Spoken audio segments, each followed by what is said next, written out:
કાંકરેજ તાલુકાના સિહોરી સામે કારીગર કેન્દ્ર સિહોરી 108ના કર્મચારીની પ્રામાણિકતાને લાખ લાખ અભિનંદન.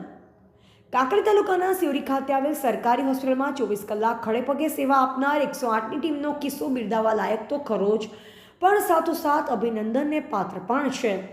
ગુજરાત સરકાર અને EMRI ગ્રીન હેલ્થ સર્વિસ 108 જે ગુજરાતભરમાં મોખરે છે અને કોઈપણ કટોકટીની પળોમાં 24 કલાક ખડે પગે તૈયાર હોય છે અને દરરોજ મનુષ્યની જિંદગીઓ બચાવે છે. તેની સાથે પ્રામાણિકતાનું પણ ઉત્તમ ઉદાહરણ જોવા મળે છે.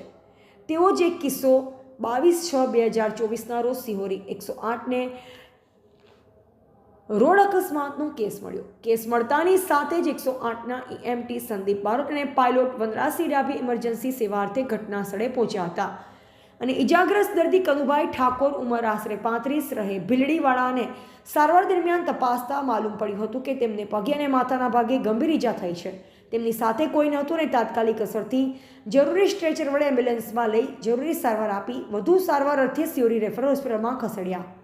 તેમની પાસે રહેલ અંદાજે રોકડ રકમ ₹1,18,000, મોબાઈલ ફોનની કિંમત અંદાજિત 10,000, કુલ મળી ₹1,28,000નો મુદ્દામાલ તેમજ એક્ટિવાની ચાવી સાથે અગત્યના ડોક્યુમેન્ટ્સ. આ બધી જ વસ્તુ તેમના ભાઈ અશ્વિનભાઈને સિહોરી રેફરલ હોસ્પિટલ ખાતે પરત કરાઈ અને અશ્વિનભાઈએ જણાવ્યું હતું કે 108 એમ્બ્યુલન્સની ઉત્તમ સારવારની સાથે પ્રામાણિકતાની ફરજ બજાવી જે બિરદાવવા લાયક છે અને 108ની ટીમનો આભાર વ્યક્ત કર્યો અને અભિનંદન પાઠવ્યા.